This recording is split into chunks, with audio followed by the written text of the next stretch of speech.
Hello friends, ഇന്നത്തെ എപ്പിസോഡിൽ നിത്യ ആദിമോന് ഭക്ഷണം കൊടുത്തുകൊണ്ടിരിക്കുന്നതിനിടയിൽ ആദിമോൻ ജീവനെ കുറിച്ച് പറയുന്നു. അയാള് ദുഷ്ടനാമേ, അയാള് ഇനി ഇങ്ങോട്ട് വരരുതേ, അമ്മമ്മയൊക്കെ ഇനി എപ്പോഴാ വരുന്നത്, അയാൾ ഇനി ഇങ്ങോട്ട് വരുമോ അമ്മേ എന്നൊക്കെ ആദി സംശയത്തോടെ ചോദിക്കുമ്പോ നിത്യ പറഞ്ഞു, ഇല്ല മോനെ, അയാൾ ഒരിക്കലും ഇങ്ങോട്ട് വരില്ല, അമ്മമ്മയൊക്കെ കുറച്ചു കഴിയുമ്പോൾ വന്നോളും എന്ന് പറഞ്ഞ് ആദിയെ സമാധാനപ്പെടുത്തിക്കൊണ്ടിരിക്കുമ്പോ അവിടേക്ക് സുജാതയും ജ്യോതിയും ഒപ്പം ശരവണനും കൂടി മടങ്ങിയെത്തുന്നു. അവർ മൂന്നു പേരെയും കണ്ടതോടെ വളരെ സന്തോഷത്തോടെ സുജാതയെ കെട്ടിപ്പിടിച്ച് നിത്യ കരഞ്ഞു. അമ്മേ, അമ്മ വന്നല്ലോ, അത്ര പെട്ടെന്ന് അമ്മ എന്നോട് പിണങ്ങിയോ, ഇതേ വേഗം എന്നെ ഉപേക്ഷിച്ചു പോകാൻ അമ്മയ്ക്ക് സാധിച്ചോ അമ്മേ എന്ന് ചോദിച്ച് നിത്യ സുജാതയോട് തന്നെ സങ്കടം പറയുമ്പോൾ സുജാത പറഞ്ഞു, മോളെ, നിന്നെ അങ്ങനെ അകറ്റി നിർത്താൻ കഴിയുമായിരുന്നിട്ടല്ല, പക്ഷേ അമ്മയ്ക്കും മനസ്സിൽ വല്ലാത്ത വേദനയുണ്ടായിരുന്നു. എങ്കിലും നിന്റെ ജീവിതത്തിലെ ആ ഒരു ഇരുണ്ട അധ്യായം അത് ഇല്ലാതാക്കാനാണ് അമ്മ ആഗ്രഹിക്കുന്നത്. അതുകൊണ്ട് തന്നെയാണ് ഞാൻ ഇങ്ങനെ ഒരു തീരുമാനമെടുത്തതും. ദാ ഈ നിൽക്കുന്നവൾ എന്ന് പറഞ്ഞ് ജ്യോതി അരികിലേക്ക് ചേർത്ത് പിടിച്ച് സുജാത പറഞ്ഞു, ഈ നിൽക്കുന്ന ജ്യോതി അവൾ എൻ്റെ മകളാണ് എന്ന് പറഞ്ഞ് നിത്യയോട് സുജാത സംസാരിച്ചു തുടങ്ങുമ്പോൾ പെട്ടെന്ന് ശരവണൻ ആദിമോനെ എടുത്തുകൊണ്ട് ഭക്ഷണവുമായി അവിടെ നിന്ന് പോകുന്നു. അപ്പോഴേക്കും സുജാത നിത്യയോട് പറഞ്ഞു, മോളെ, നിന്റെ ജീവിതം അത് അമ്മയ്ക്ക് വളരെ പ്രിയപ്പെട്ടതാണ്. നീ എത്രത്തോളം എനിക്ക് പ്രിയപ്പെട്ടത് ആണെന്ന് ഞാൻ നിനക്ക് പറഞ്ഞു തരണ്ടല്ലോ. ദാ ഈ നിൽക്കുന്ന ജ്യോതിക്ക് പോലും ചിലപ്പോൾ പരിഭവം തോന്നിയിട്ടുണ്ടാകും. ഇവളെ ഞാൻ പ്രസവിച്ചതാണെങ്കിൽ പോലും ഇവളെക്കാളേറെ ഞാൻ നിന്നെ സ്നേഹിക്കുന്നു എന്ന്. സത്യത്തിൽ നീ അത്രത്തോളം എനിക്ക് പ്രിയപ്പെട്ടവളായി കഴിഞ്ഞു. അത്രയും ഞാൻ നിന്നെ സ്നേഹിച്ചു പോയി, അതുകൊണ്ടാണ് എന്ന് സുജാത നിത്യയോട് പറയുമ്പോൾ, സോറി അമ്മേ, ഇനിയും അമ്മയുടെ തീരുമാനത്തെ എതിർത്ത് ഞാൻ ഇനി ഒന്നും പറയില്ല. അമ്മയുടെ തീരുമാനം എന്താണെങ്കിലും അത് ഞാൻ അനുസരിച്ചോളാം എന്ന് നിത്യ സുജാതയുടെ കയ്യിൽ പിടിച്ച് സത്യം ചെയ്യാൻ ഒരുങ്ങുമ്പോൾ കൈ പൊള്ളിയത് കൊണ്ട് ആ വലത് കൈയിലേക്ക് നിത്യ തന്റെ കൈ അമർത്തിയതും സുജാത നിലവിളിച്ചു. പെട്ടെന്ന് നിത്യ ആ കൈക്കുള്ളിലേക്ക് നോക്കിയപ്പോ കൈ മുഴുവൻ പൊള്ളിയിരിക്കുന്നത് നിത്യ കണ്ടു. ഉടനെ നിത്യയോട് സുജാത ചോദിച്ചു, അമ്മേ, എന്താ അമ്മേ ഇത്? അപ്പോ അതുകൊണ്ടാണ് ഹോസ്പിറ്റലിൽ പോയത് അല്ലേ? ഈ കയ്യിൽ ഇങ്ങനെ ഒരു പൊള്ളൽ, അമ്മേ, മനസ്സ് പൊള്ളിയിരിക്കുമ്പോ ഇങ്ങനെ ഒരു പൊള്ളൽ കൂടി വേണമായിരുന്നോ എന്ന് നിത്യ സുജാതയോട് ചോദിച്ചു. ഇത് കേട്ടതും സുജാത പറഞ്ഞു, മോളെ, നീ എന്റെ മകൾ തന്നെയാണ്. നിന്റെ ജീവിതം ഇങ്ങനെ നരകിച്ചു തീരുന്നത് അമ്മയ്ക്ക് കണ്ടു നിൽക്കാനാവില്ല. നിന്നെ സുരക്ഷിതമായ ഒരു ജീവിതത്തിലേക്ക് എത്തിക്കണം എന്ന് പറഞ്ഞ് അപ്പോഴേക്കും സുജാതയെ കെട്ടിപ്പിടിച്ച് നിത്യ കരഞ്ഞു. അമ്മേ എന്ന് പറഞ്ഞ് സങ്കടപ്പെട്ടുകൊണ്ട് അങ്ങനെ ഇരിക്കുമ്പോൾ ശരവണൻ അവിടേക്ക് എത്തി. എന്നിട്ട് പറഞ്ഞു, അല്ലമ്മ, നമ്മൾ പറഞ്ഞ് അവർ വരാൻ നേരമായി എന്ന് പറഞ്ഞതും പെട്ടെന്ന് നിത്യ ഞെട്ടലോടെ നോക്കി. അപ്പോഴേക്കും ആരാ അമ്മേ എന്ന് ചോദിച്ചതും ജ്യോതി പറഞ്ഞു, അത് പിന്നെ നിത്യേച്ചിയെ പെണ്ണ് കാണാൻ ഒരു കൂട്ടർ വരുന്നുണ്ട്. അത് കേട്ടതോടെ ഞെട്ടലോടെ നിത്യ സുജാതയെ നോക്കി. അമ്മേ, ഇത്ര പെട്ടെന്നോ എന്ന് ചോദിച്ചപ്പോ സുജാത പറഞ്ഞു, അതെ, ഇനി വെറുതെ സമയം കളയുന്നില്ല എന്ന് കരുതി.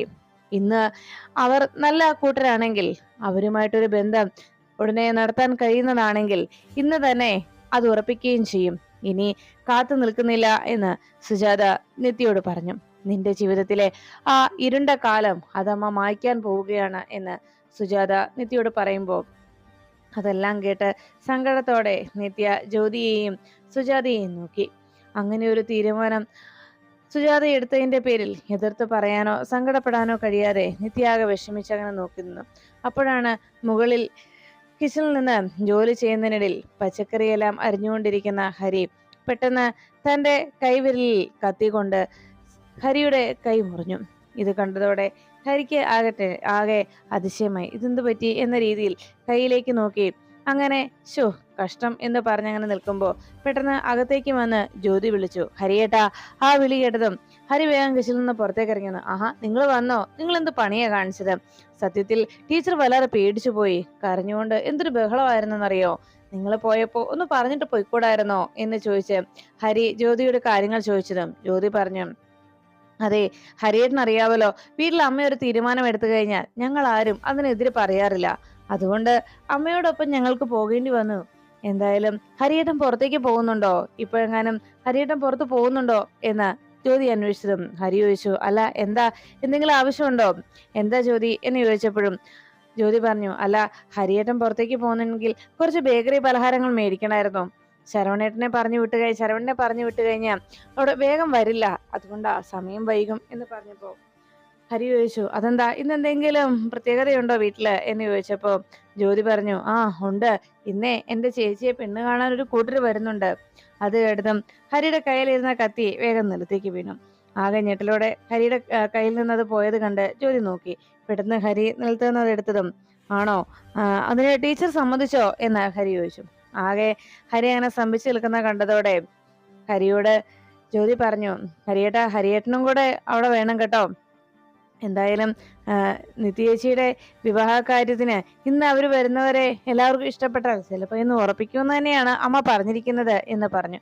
എല്ലാം കേട്ടതിന് ശേഷം ഹരി ശരിയെന്ന് പറഞ്ഞതും, എന്നാ ഞാൻ അങ്ങോട്ട് ഇറങ്ങട്ടെ, ഹരിയേട്ടൻ വരണേ ഞങ്ങളുടെ വീട്ടിലൊരാളായിട്ട് എന്ന് പറഞ്ഞ് ജ്യോതി വേഗം വീട്ടിലേക്ക് പോയി. അപ്പോഴേക്കും ഹരി ആകെ തകർന്ന മനസ്സുമായി അങ്ങനെ നിൽക്കുമ്പോൾ ഹരിയുടെ മനസ്സിലേക്ക് കടന്നു വന്നത് നിത്യയോടൊപ്പം ഉണ്ടായ ഓരോ നിമിഷങ്ങളുമായിരുന്നു. നിത്യയോടൊപ്പം ചേർന്ന് നിന്ന ആ നിമിഷങ്ങൾ ഓരോന്നും ഹരി ഓർത്തു. അതിനുശേഷം ആകെ തകർന്ന മനസ്സുമായിട്ട് ഹരി അങ്ങനെ നിൽക്കുമ്പോൾ അരികിലേക്ക് അമ്മാവനെത്തി. അമ്മാവൻ ഓരോ പാട്ടൊക്കെ പാടി വരുന്ന കണ്ടതോടെ, എന്താണ് നീ ഇവിടെ വന്ന് ഇങ്ങനെ സ്വപ്നം കണ്ടു നിൽക്കുന്ന എന്ന് അമ്മാവൻ ചോദിച്ചതും ഹരി അമ്മാവന് നേരെ തട്ടിക്കയറി. അതെ, ഓരോ കാര്യങ്ങൾ പറഞ്ഞു വെക്കുമ്പോൾ അതൊന്നും അതാത് സമയത്ത് ചെയ്യില്ല, എന്നിട്ടോ എല്ലാം കൈവിട്ട് പോയി കഴിയുമ്പോൾ ഓരോന്ന് പറഞ്ഞുകൊണ്ട് വരും, വേണ്ടാത്തൊക്കെ ഓരോന്ന് എന്റെ പിന്നാലെ പറഞ്ഞിട്ടേ എന്ന് പറഞ്ഞതും ഉടനെ അമ്മാവൻ ചോദിച്ചു, എന്താണ് മോനെ, എന്താ പറ്റിയത്, ഞാൻ അതിനെന്താ പറഞ്ഞത് എന്ന് ചോദിച്ചതും അവിടെ ഇരുന്ന ആ കത്തി കയ്യിലേക്ക് എടുത്തിട്ട് അമ്മാവനാകെ സംശയത്തോടെ ആലോചിച്ചു, അല്ല ഇനി പച്ചക്കറി എങ്ങാനും ഇവനെ കയറി കടിച്ചോ, എന്താ പറ്റിയത്, ഒന്നും മനസ്സിലാവുന്നില്ലല്ലോ, അത് ഞാനിപ്പോ ഒന്നും പറഞ്ഞില്ലല്ലോ എന്നൊക്കെ അമ്മാവനാകെ ആശങ്കപ്പെട്ട് നിൽക്കുമ്പോൾ ഹരി വേഗം സ്പീഡി വരുന്നത് കണ്ട് അമ്മാവനാകെ ഞെട്ടിലോടെ നോക്കി. അപ്പോഴേക്കും ആ ടേബിളിലിരുന്ന കത്തി എടുക്കാൻ വന്ന ഹരി അതും എടുത്തുകൊണ്ട് പോന്നു. ഇത് കണ്ടതോടെ അമ്മാവന് വീണ്ടും ആകെ സംശയമായി. ഇത്ര പെട്ടെന്ന് എന്താ സംഭവിച്ചത്, അവൻ എന്താ പറ്റിയത്, ഒന്നും മനസ്സിലാവുന്നില്ലല്ലോ എന്ന് പറഞ്ഞ് അമ്മാവനാകെ സംശയത്തോടെ റൂമിലൂടെ നടന്നു. പിന്നീട് കാണുന്നത് ശരവണൻ സെറ്റിയെല്ലാം വളരെ ഭംഗിയായി ഒരുക്കി വെക്കുകയും ഇതൊക്കെ നല്ല ഭംഗിയിലിരിക്കണമെന്ന് പറഞ്ഞ് ടേബിളും ആ ടീപ്പോയും ഒക്കെ വൃത്തിയാക്കി വെക്കുന്നു. അങ്ങനെ അവിടെയെല്ലാം ഭംഗിയാക്കുന്നതിനിടയിൽ ശരവണന്റെ അരികിലേക്ക് എത്തി സുജാത ചോദിച്ചു, അല്ല ശരവണ, അവരെ കുറിച്ച് കൂടുതൽ കാര്യങ്ങൾ എന്തെങ്കിലും ശരവണൻ അറിയുമോ എന്ന് ചോദിച്ചിട്ടും പെട്ടെന്ന് ശരവണൻ പറഞ്ഞു, അല്ലമ്മ, ഒരു കാര്യം ഞാൻ പറയട്ടെ, അവരിങ്ങോട്ട് വരുന്ന സമയത്തെ ആദിമോനെ ഇവിടെ നിർത്തണോ, കാരണം ആദിമോൻ അവരുടെ അരികിലേക്ക് എത്തിയ ചിലപ്പോ അമ്മാന്ന് നിത്യമേടത്തെ വിളിക്കില്ലേ, സത്യത്തിൽ അങ്ങനെ ഒരു വിളി കേൾക്കുമ്പോ ആർക്കാണെങ്കിലും ഒരു സംശയം തോന്നിപ്പോവില്ലേ, അതുകൊണ്ട് ആദിമോനെ ഇവിടെ നിർത്തേണ്ട കാര്യമുണ്ടോ എന്ന് ശരവണൻ അന്വേഷിച്ചു. അപ്പോഴേക്കും സുജാത പറഞ്ഞു, അതൊന്നും കുഴപ്പമുള്ള കാര്യമല്ല ശരവണ, ഇപ്പോ കുട്ടികൾ പലരും അടുത്തിടപഴകുന്ന പലരെയും അമ്മയെന്നല്ലേ വിളിക്കാറുള്ളത്, അതിലൊന്നും പ്രശ്നമുള്ള കാര്യമല്ല. ഇതാ ഇപ്പോ സ്വന്തം അമ്മയെ ആന്റി എന്ന് വിളിക്കുന്ന ആളുകളെ വരെ എനിക്കറിയാം, അതൊന്നും ഓർത്ത് നീ ടെൻഷൻ ആവേണ്ട ശരവണ. എന്തായാലും വരുന്ന കൂട്ടര് നല്ല ആളുകളാണെങ്കിൽ ഇന്ന് അത് ഉറപ്പിക്കുക തന്നെ ചെയ്യണം, അത്രേ ഞാൻ ആലോചിക്കുന്നുള്ളൂ എന്ന് പറഞ്ഞ് അങ്ങനെ സംസാരിച്ചിരുന്നത് പെട്ടെന്ന് ആന്റി എന്ന് വിളിച്ച് ഹരി എവിടേക്ക് എത്തി.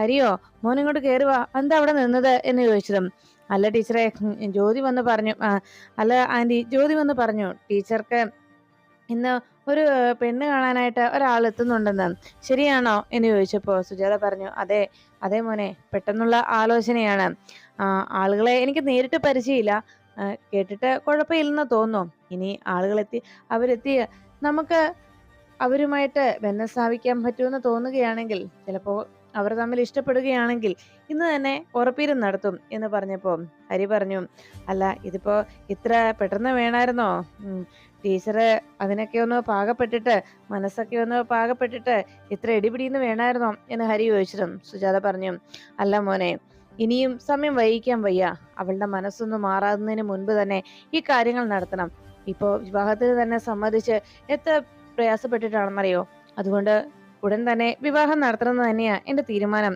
എന്ന് സുജാത ഹരിയോട് പറഞ്ഞു. ഉടനെ ഹരി ചോദിച്ചു, അല്ല ടീച്ചർ എവിടെ, ഞാൻ ടീച്ചറെ ഒന്ന് കണ്ടോട്ടെ എന്ന് ചോദിച്ചപ്പോ സുജാത പറഞ്ഞു, അതിനെന്താ മോനെ, ഇപ്പോ നമ്മളൊരു കുടുംബം പോലെ തന്നെയല്ലേ, പോരാത്തിന് നിങ്ങൾ വലിയ ഫ്രണ്ട്സും, മോൻ പോയി കണ്ടോ, കുഴപ്പമൊന്നുമില്ല, പിന്നെ നിങ്ങൾക്കിടയില് വിവാഹത്തെക്കുറിച്ച് എന്തെങ്കിലും ഒരു സംസാരം ഉണ്ടാവുകയാണെങ്കിൽ മോനും കൂടി ഒന്ന് പറയണം ഈ വിവാഹത്തിന് സമ്മതിക്കാൻ, എത്രയും പെട്ടെന്ന് വിവാഹം നടത്തുന്നതിന് വേണ്ടി മോനൊന്ന് സപ്പോർട്ട് ചെയ്യണം എന്ന് സുജാത ഹരിയോട് ആവശ്യപ്പെട്ടു. ശരി ആന്റി എന്ന് ഹരി തല കുലുക്കിക്കൊണ്ട് നിത്യയെ കാണുവാനായി റൂമിനരികിലേക്ക് ചെന്നു. നിത്യയെ ജ്യോതി ഒരുക്കുകയാണെന്ന് സുജാത പറഞ്ഞത് കേട്ട് റൂമിന് വാതിക്കലേക്ക് എത്തിയതും ഹരിയെ കണ്ട ടീച്ചറെ എന്ന് ഹരി വിളിച്ചത് കേട്ട് ജ്യോതി വേഗം നോക്കി. ദാ ഞാനേ നിത്യേച്ചിനെ ഒരുക്കുകയായിരുന്നു. എന്തായാലും ഇനി കൂട്ടുകാരൻ തമ്മിൽ സംസാരിച്ചോ.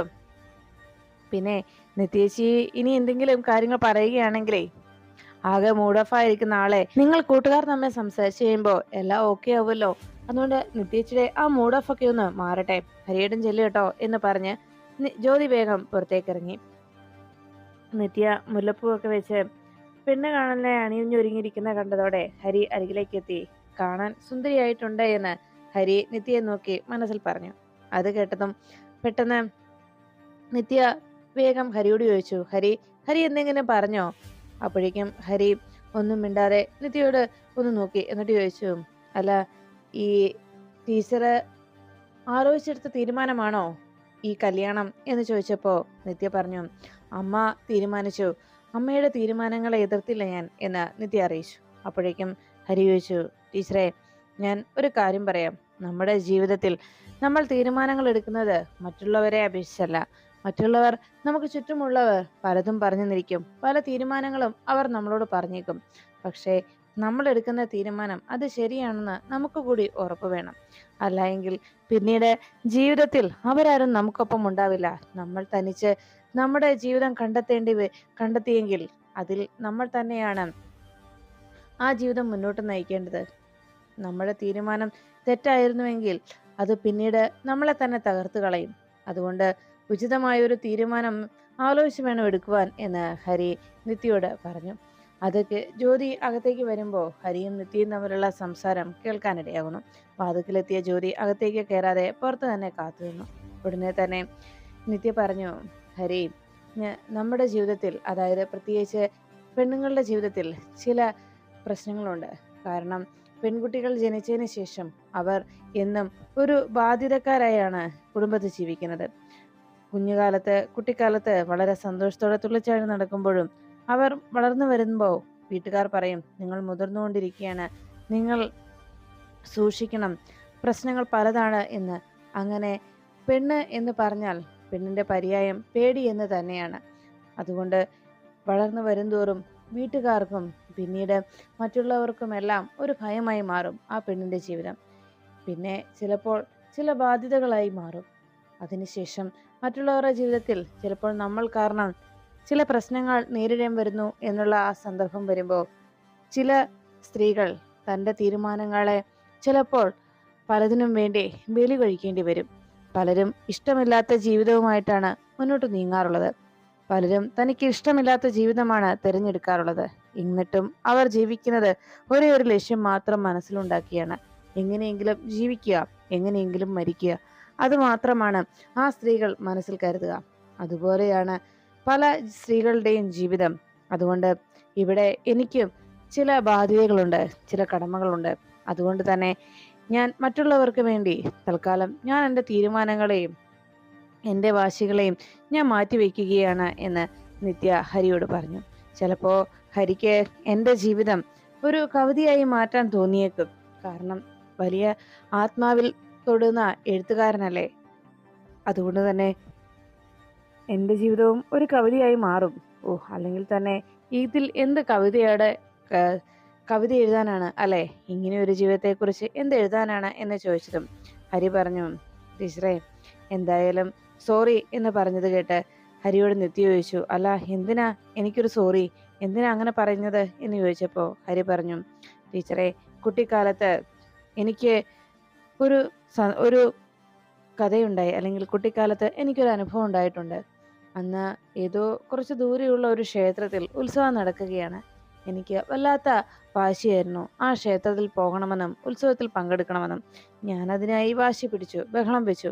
അവസാനം അമ്മാവൻ അതിന് സമ്മതിച്ചു. അങ്ങനെ അമ്മാവൻ എന്നെ ബസ്സിൽ കയറ്റി അമ്മാവൻ്റെ കൂടെ കൊണ്ടുപോയി. ബസ്സിൽ പോകുന്ന സമയത്ത് ആ ഉത്സവത്തെക്കുറിച്ചുള്ള ചിന്തകളായിരുന്നു എൻ്റെ മനസ്സ് നിറയെ. ആ ക്ഷേത്രത്തിൻ്റെ പറമ്പിൽ മുഴുവൻ, ആ പൂരപ്പറമ്പിൽ മുഴുവൻ നിരന്നു നിൽക്കുന്ന ആനകൾ, അതിനൊപ്പം നിൽക്കുന്ന അലങ്കാരങ്ങളും പിന്നീട് കളിപ്പാട്ടങ്ങളും, അങ്ങനെ പല കടകളും, അവിടെയെല്ലാം കയറിയിറങ്ങി എല്ലാ കാഴ്ചകളും കണ്ട് സന്തോഷത്തോടെ അങ്ങനെ ആ ആൾക്കൂട്ടത്തിനിടയിലൂടെ നടക്കാൻ അതെല്ലാം മനസ്സിൽ കണ്ടുകൊണ്ട് നേരെ ക്ഷേത്രത്തിലേക്ക് ചെന്നിറങ്ങി. അവിടെ ചെന്നിറങ്ങുമ്പോൾ അവിടെ എല്ലാം എല്ലാം അവസാനിച്ച് കടകളെല്ലാം വീണ്ടും ആ കടകളൊക്കെ മറ്റൊരു സ്ഥലത്തേക്ക് പുനഃസ്ഥാപിക്കുന്നതിന് വേണ്ടി എല്ലാം അവർ കെട്ടിപ്പടുക്കി എടുത്തുകൊണ്ട് പോവുകയും എല്ലാം പൊട്ടിച്ചിതറിയതിൻ്റെയൊക്കെ ആയിട്ടുള്ള അവശിഷ്ടങ്ങൾ മാത്രം അവിടെ. അതെല്ലാം കണ്ട് അവിടെ നിന്നപ്പോൾ സത്യത്തിൽ എനിക്ക് ആകെ വേദന തോന്നി. അപ്പോൾ ശരിക്കും സംഭവിച്ചത്, അന്ന് അമ്മാവന് ഡേറ്റ് മാറിപ്പോയതായിരുന്നു. അമ്മാവന് അന്ന് ഡേറ്റ് അറിയാതെ പോയത് കൊണ്ടാണ് അങ്ങനെ സംഭവിച്ചത്. ഞാൻ ചെല്ലുന്നതിന് തലേ ദിവസം അവിടുത്തെ ഉത്സവം കഴിഞ്ഞിരുന്നു. അങ്ങനെയാണ് ജീവിതത്തിലും പലപ്പോൾ സംഭവിക്കാറുള്ളത്. നമ്മൾ പലതും പ്രതീക്ഷിക്കും, എന്നാൽ യാഥാർത്ഥ്യം എന്നത് നമ്മുടെ മനസ്സിലുള്ളത് വളരെ മനോഹരമായിട്ടുള്ള ഉത്സവമേളങ്ങളും അങ്ങനെയുള്ള ആർപ്പുവിളികളും ഒക്കെ ആയിരിക്കും. പക്ഷെ യാഥാർത്ഥ്യം കത്തിക്കരിഞ്ഞ ചില പൂരപ്പറമ്പ് പോലെയായിരിക്കും എന്ന് ഹരി പറഞ്ഞിട്ട്, എന്നാ ശരി ടീച്ചർ, എല്ലാത്തിനും ഓൾ ദ ബെസ്റ്റ് എന്ന് പറഞ്ഞ് ഹരി പുറത്തേക്ക് ഇറങ്ങി പോകുമ്പോൾ അവിടെ നിൽക്കുന്ന ജ്യോതിയെ ഹരി കണ്ടു. ഒന്നും മിണ്ടാതെ ഹരി ജ്യോതിയെ മറികടന്ന് പോകുമ്പോൾ ജ്യോതി വിളിച്ചു, ഹരിയേട്ടാ. ആ വിളിയെടുത്തും പിന്തിരിഞ്ഞു നോക്കിയ ഹരിയെ ജ്യോതി ചോദിച്ചു, ഹരിയേട്ടന് എന്റെ നിത്യേച്ചി ഇഷ്ടമാണോ? അങ്ങനെയാണെങ്കിൽ എന്തിനാ ഹരിയേട്ടാ ആ ഇഷ്ടം മറച്ചു വെക്കുന്നത്? എന്റെ ചേച്ചിയെ രക്ഷിച്ചൂടെ എന്ന് നിത്യയെക്കുറിച്ച് ജ്യോതി ഹരിയോട് ചോദിച്ചു. ഒന്നും മിണ്ടാതെ നിത്യയുടെ റൂമിലേക്കൊന്ന് ഹരി നോക്കി.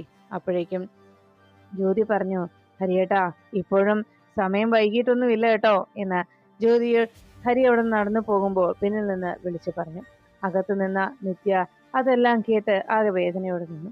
ഹരി അവിടെ നിന്ന് മടങ്ങി പോകുമ്പോൾ ഹരിയുടെ തീരുമാനം എന്തായിരിക്കുമെന്നും എന്താണ് ഇനി സംഭവിക്കുക എന്നും അറിയാതെ ആകെ സങ്കടത്തോടെ നിത്യ ആ റൂമിൽ തന്നെ നിൽക്കുന്നു.